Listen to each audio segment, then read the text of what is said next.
أعوذ بالله من الشيطان الرجيم. بسم الله الرحمن الرحيم.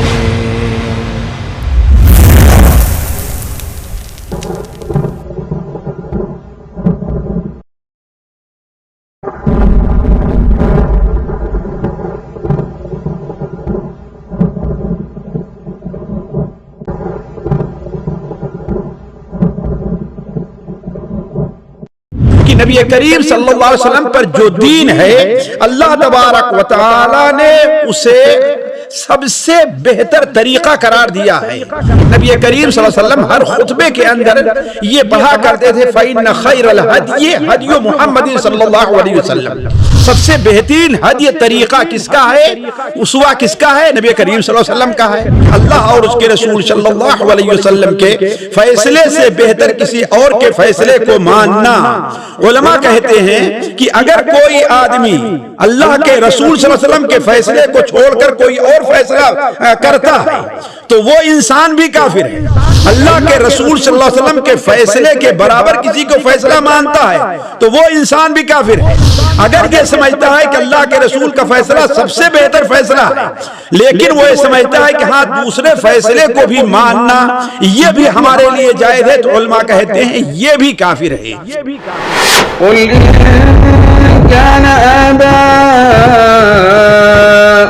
وأبناؤكم وإخوانكم وأزواجكم وعشيرتكم وأموال اقترفتموها وتجارة تخشون كسادها ومساكن ترضونها أحب إليكم من الله ورسوله وجهاد في سبيله فتربصوا حتى يأتي الله بأمره والله لا يهدي القوم الفاسقين. بسم اللہ الرحمن الرحیم. الحمد للہ رب العالمین وصلی اللہ علی نبینا محمد وعلی آلہ واصحابہ اجمعین. پیارے بھائیو، السلام علیکم ورحمۃ اللہ وبرکاتہ. نواقض اسلام یا اسلام کے منافی امور جن کا یہ سلسلہ چل رہا تھا اس میں سے چوتھا ناقض یعنی چوتھا وہ کام جس کی وجہ سے بندہ مذہب سے خارج تصور کیا جائے گا، وہ گویا کہ وہ مسلمان ہی نہیں ہے. وہ یہ ہے کہ جس نے یہ عقیدہ رکھا کہ نبی کریم صلی اللہ علیہ وسلم کے طریقے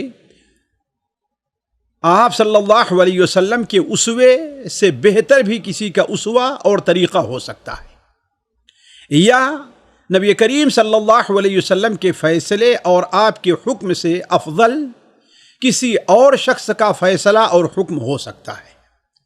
گویا کہ اس ناقض میں دو مسئلے بیان ہوئے ہیں. اس چیز میں دو مسئلے بیان ہوئے ہیں. پہلا مسئلہ تو یہ ہے کسی اور کا طریقہ اور اسوہ نبی کریم صلی اللہ علیہ وسلم کے اسوے اور طریقے سے کامل ہونا اور بہتر ہونا، یہ چاہے کلی طور پر ہو یا یہ کہ جزوی طور پر ہو.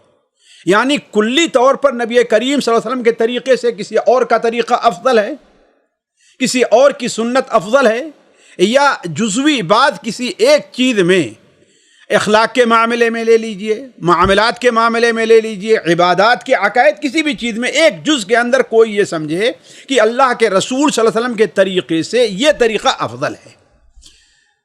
یہ مسئلہ افضل ہونا اور نا افضل ہونا، دیکھیے اس سلسلے میں ہمیں اور آپ کو یہ بات ذہن میں رکھنی چاہیے کہ یہ جو دین آیا ہے اللہ تبارک و تعالیٰ کی طرف سے، اولاً یہ دین کسی انسان کا دین نہیں ہے.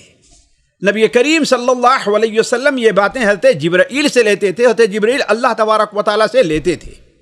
اسی لیے علماء یہ کہتے ہیں کہ یہ دین کی سند، اگر اس دین کی سند اگر آپ چاہتے ہیں تو صالح عن صالح، صالح عن تابع، تابع عن صاحب، صاحب عن النبی صلی اللہ علیہ وسلم، والنبی صلی اللہ علیہ وسلم عن جبریل والجبریل عن ربہ تبارک و تعالی، یعنی ایک ثقہ اور کامل آدمی دوسرے ثقہ سے روایت کرتا ہے، اور وہ ثقہ کسی تابعی سے روایت کرتا ہے، اور تابعی کسی صحابی سے روایت کرتا ہے، صحابی نبی کریم صلی اللہ علیہ وسلم سے، نبی کریم حضرت جبرائیل سے، حضرت جبرائیل اللہ تبارک و تعالیٰ سے لیتے ہیں۔ یہ ہے تو جو چیز اللہ تبارک و تعالیٰ کی طرف سے ہو، اس سے بہتر اور اس سے کامل کون سا طریقہ ہو سکتا ہے؟ دوسری چیز ہم یہ دیکھیں کہ نبی کریم صلی اللہ علیہ وسلم پر جو دین ہے، اللہ تبارک و تعالی نے اسے سب سے بہتر طریقہ قرار دیا ہے۔ جیسا کہ نبی کریم صلی اللہ علیہ وسلم ہر خطبے کے اندر یہ پڑھا کرتے تھے فَإِنَّ خَيْرَ الْهَدْيِ هَدْيُ مُحَمَّدٍ صلی اللہ علیہ وسلم، سب سے بہترین ہدی طریقہ کس کا ہے؟ اسوہ کس کا ہے؟ نبی کریم صلی اللہ علیہ وسلم کا ہے۔ اور تیسری بات یہ ہے کہ اللہ تبارک و تعالیٰ نے اس دین کو کامل کر دیا ہے۔ کامل ہونے کا معنی ہے کہ نہ اس میں کوئی چیز کم، اس میں سے کسی چیز کو کم کیا جا سکتا ہے، اور نہ ہی اس پر کسی چیز کا اضافہ کیا جا سکتا ہے۔ اسی طریقے سے اللہ تبارک و تعالیٰ نے اس دین کی اتباع کو ہر شخص کے اوپر لازم قرار دی ہے۔ وَمَن يَبْتَغِ غَيْرَ الْإِسْلَامِ دِينًا فَلَن يُقْبَلَ مِنْهُ، تو یہ چار چیزوں کو مد نظر رکھے تو گویا جو شخص یہ طریقہ یہ سمجھتا ہے کہ نبی صلی اللہ علیہ وسلم کے طریقے سے کسی اور کا طریقہ بھی افضل ہو سکتا ہے، آپ کے اسوے سے کسی اور کا طریقہ بھی افضل ہو سکتا ہے۔ آپ صلی اللہ علیہ وسلم کے طریقے سے مراد یہ ہے کہ آپ کی جو سنتیں ہیں، آپ جو تعلیم دیتے رہے ہیں، آپ جس کے اوپر عمل کرتے رہے، یہی نبی صلی اللہ علیہ وسلم کا طریقہ ہے اور یہ آپ کا اسوہ ہے۔ تو ظاہر بات اس سے بہتر اسوہ کسی کا نہیں ہو سکتا۔ اسی لیے علماء کہتے ہیں جس نے یہ عقیدہ رکھا وہ کافر ہے۔ کیوں کافر ہے؟ اس لیے کہ اس نے گویا قرآن اور حدیث کی تکذیب کی ہے، قرآن اور حدیث کو جھٹلایا ہے۔ کیوں؟ اس لیے کہ اللہ تبارک و تعالیٰ فرماتا ہے ان ھذا القرآن یہدی للتی ہی اقوم، یہ قرآن ایسے راستے کی طرف لوگوں کی رہنمائی کرتا ہے جو اقوم ہے، یعنی سب سے سیدھا ہے۔ تو جسے قرآن سب سے سیدھا کہے، اگر کوئی شخص آتا ہے کہ ہاں اس سے بھی کوئی سیدھی چیز ہے، تو اس کا مطلب یہ ہے کہ قرآن مجید کی تکذیب کر رہا ہے۔ اسی طریقے سے اگر ہم یہ سمجھتے ہیں کہ نبی صلی اللہ علیہ وسلم کے طریقے سے کسی کا طریقہ افضل ہے، تو علماء کہتے ہیں گویا وہ نبی کریم صلی اللہ علیہ وسلم کے جو رسول ہونے کی گواہی دے رہا ہے، وَأَشْهَدُ أَنَّ مُحَمَّدًا رَسُولُ اللَّهِ، یہ اس کے خلاف عمل کر رہا ہے۔ کیوں؟ اس لیے کہ اس کلمے کے اقرار کا معنی یہ ہے کہ بندہ اپنے اس اقرار میں مخلص ہو۔ مخلص کا اس معنی میں، اس معنی میں کہ آپ کی اتباع میں کسی اور کی اتباع کو قبول نہ کرے، کسی اور کو رسول اور متبع نہ مانے۔ اب اگر کوئی شخص سمجھتا ہے کہ اس سے بہتر کوئی اور چیز ہے، تو گویا اللہ کے رسول صلی اللہ علیہ وسلم سے ہٹ کر کے کسی اور کو متبع مان رہا ہے، جبکہ آپ صلی اللہ علیہ وسلم کا فرمان سنن دارمی کے اندر ہے۔ آپ صلی اللہ علیہ وسلم نے فرمایا کہ اگر موسیٰ بھی اس وقت دنیا میں آ جائیں اور زندہ ہوتے تو انہیں میری اتباع کیے بغیر چارہ نہ رہتا۔ بلکہ علماء کہتے ہیں کہ یہ چیز اسلام کے منافی اس لیے بھی ہے کہ اس میں اللہ تبارک و تعالیٰ کے ساتھ سوء ادب ہے، اللہ کی گویا کہ اللہ کی اس میں توہین ہے، اللہ کے ساتھ بے ادبی ہے۔ کس معنی میں؟ اس معنی میں کہ اللہ تعالیٰ فرماتا وَمَن يُطِعِ الرَّسُولَ فَقَدْ أَطَاعَ اللَّهَ، جس نے رسول کی اتباع کی اس نے گویا اللہ کی اتباع کی۔ گویا یہ اتنا کامل طریقہ ہے، یہ اتنا واجبی طریقہ ہے انسان کے لیے کہ اس کے خلاف کسی طرح انسان کے لیے جائز نہیں ہے۔ اللہ تبارک و تعالیٰ نے نبی صلی اللہ علیہ وسلم کے اسوے کو سب سے اسوے کی پیروی کا ہمیں اور آپ کو حکم دیا ہے۔ فرمایا لَقَدْ كَانَ لَكُمْ فِي رَسُولِ اللَّهِ أُسْوَةٌ حَسَنَةٌ، اس میں کوئی شک نہیں کہ رسول کا اسوہ تمہارے لیے رسول صلی اللہ علیہ وسلم کے اندر تمہارے لیے بہترین نمونہ ہے۔ اسی طریقے سے اللہ کے رسول صلی اللہ علیہ وسلم نے یہ بیان فرمایا ہے کہ یہ معاملہ صرف میرا نہیں ہے، میں تو صرف اللہ کی طرف سے پہنچا رہا ہوں، اصل دینے والا، شریعت کا نازل کرنے والا کون ہے؟ اللہ تعالیٰ ہے۔ جیسا کہ صحیح بخاری اور صحیح مسلم حضرت معاویہ کی حدیث ہے کہ آپ نے بیان فرمایا انما انا قاسم واللہ یعطی، میں تو صرف تقسیم کرنے والا ہوں اور دینے والا اصل کون ہے؟ اللہ تبارک و تعالی ہے۔ تو گویا کہ اللہ کے رسول صلی اللہ علیہ وسلم کے اسوہ سے کسی اور کے اسوے کو بہتر ماننا، یہ گویا کہ اللہ کے رسول صلی اللہ علیہ وسلم اللہ کی تکذیب، اللہ کے رسول کی تکذیب، اللہ تعالیٰ کے ساتھ سوء ادب اور گویا شہادتین کے خلاف چیز ہے۔ دوسرا مسئلہ یہ ہے کہ کسی اور کے فیصلے اور حکم کو نبی صلی اللہ علیہ وسلم کے حکم اور فیصلے سے اچھا ماننا۔ دیکھیے اس سلسلے میں سب سے اہم جو آیت ہے وہ ہے اللہ تعالیٰ فرماتا ہے فَلَا وَرَبِّكَ لَا يُؤْمِنُونَ حَتَّى يُحَكِّمُوكَ فِي مَا شَجَرَ بَيْنَهُمْ، تیرے رب کی قسم وہ لوگ کبھی بھی مومن نہیں ہو سکتے یہاں تک کہ آپس کے باہمی اختلافات میں آپ کو حکم اور فیصل مان لیں۔ اور صرف حکم اور فیصل ماننا نہیں ہے، ثم لا يجدوا في انفسهم حرجا مما قضيت، آپ جو فیصلہ کر دے اس کے بارے میں اپنے دل کے اندر کوئی حرج محسوس نہ کریں، گویا اس پر ان کا دل مطمئن ہونا چاہیے، اس سے ان کو راضی ہونا چاہیے، وَيُسَلِّمُوا تَسْلِيمًا، اور اسے بالکل مکمل طور پر قبول کر لینا چاہیے۔ تو گویا رسول صلی اللہ علیہ وسلم کا حکم اور آپ کا فیصلہ اللہ تبارک و تعالیٰ کی طرف سے ہمارے اور آپ کے اوپر لازم قرار دیا ہے۔ اسی لیے اللہ تبارک و تعالیٰ نے ہمیں اور آپ کو یہ بتایا ہے کہ وَمَا اخْتَلَفْتُمْ فِيهِ مِنْ شَيْءٍ فَحُكْمُهُ إِلَى اللَّهِ، جس بارے میں بھی تمہارا اختلاف ہو اس کا فیصلہ کس کی طرف سے ہے؟ اللہ تبارک و تعالیٰ کی طرف سے ہے۔ تو کہنے کا مطلب یہ ہے کہ ہمارے اور آپ کے اوپر اللہ کے رسول صلی اللہ علیہ وسلم کے فیصلے کو ماننا، اسے قبول کرنا واجب ہے۔ ساتھیوں، اختصار کے ساتھ سمجھنے کے لیے ہم یہاں پر یہ بیان کرتے ہیں کہ یہاں پر 3 مسئلہ ہے۔ پہلا مسئلہ یہ ہے کہ اللہ کے رسول صلی اللہ علیہ وسلم کے لایا ہوا جو قانون ہے اسے کسی اور قانون سے بدل دینا۔ جس طریقے سے عام طور پر ہمارے یہاں حکومتیں پائی جا رہی ہیں کہ وہاں قرآن کا اور اللہ کے رسول صلی اللہ علیہ وسلم کا قانون وہاں پر نافذ نہیں ہے۔ کیا قانون نافذ ہے؟ یورپ اور امریکہ سے جو آیا ہوا قانون ہے یا لوگوں کے اپنا جو بنایا ہوا قانون ہے، پارلیمنٹ ہے، اسمبلیاں ہیں، یہ جو بناتی ہیں قانون، وہاں پر وہ نافذ کیا گیا ہے، اور ظاہر بات یہ چیز کیا ہے؟ کفر ہے۔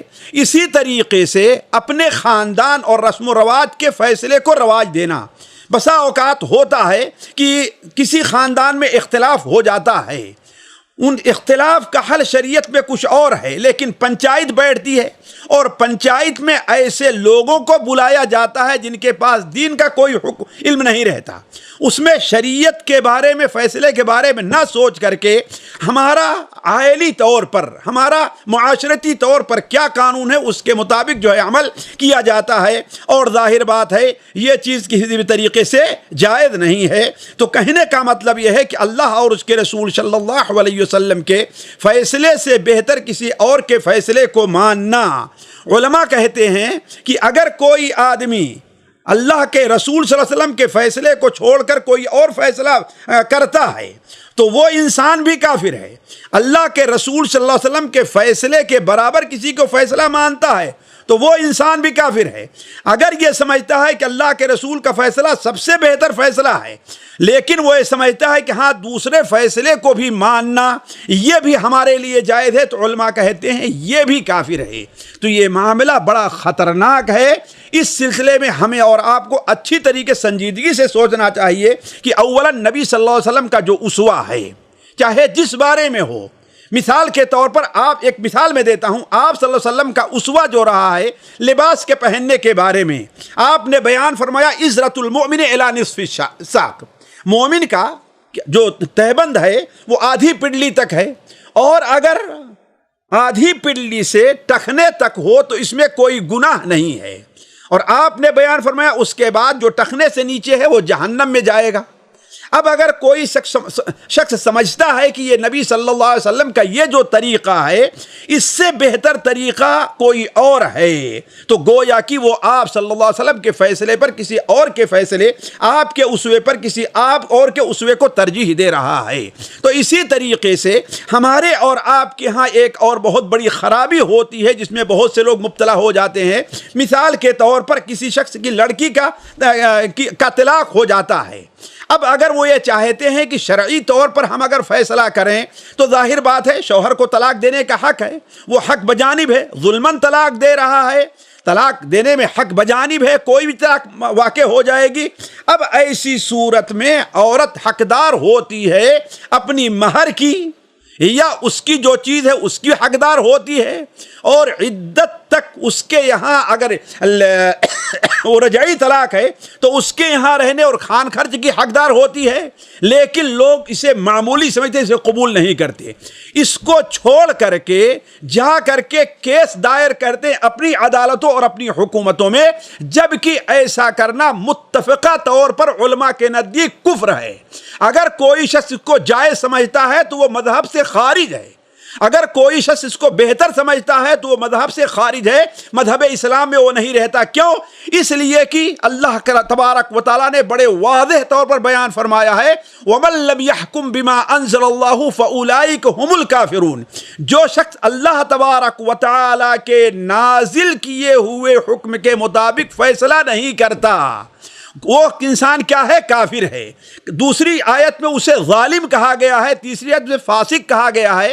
تو گویا جس معاملے میں بھی ہو، صرف نماز روزے کی حد تک نہیں، صرف عقیدے کی حد تک نہیں، آپ صلی اللہ علیہ وسلم کے فیصلے کو ہمیں سب سے بہتر اور ضروری ماننا ہے، عقیدے کے معاملے میں بھی، عبادات کے معاملے میں بھی، معاملات کے معاملے میں بھی، اور معاشرتی معاملات میں بھی۔ ہر معاملے میں سب سے بہتر فیصلہ جو ہو سکتا ہے وہ اللہ کے رسول صلی اللہ علیہ وسلم کا فیصلہ ہے۔ فداہ ابی و امی، والسلام علیکم ورحمۃ اللہ وبرکاتہ۔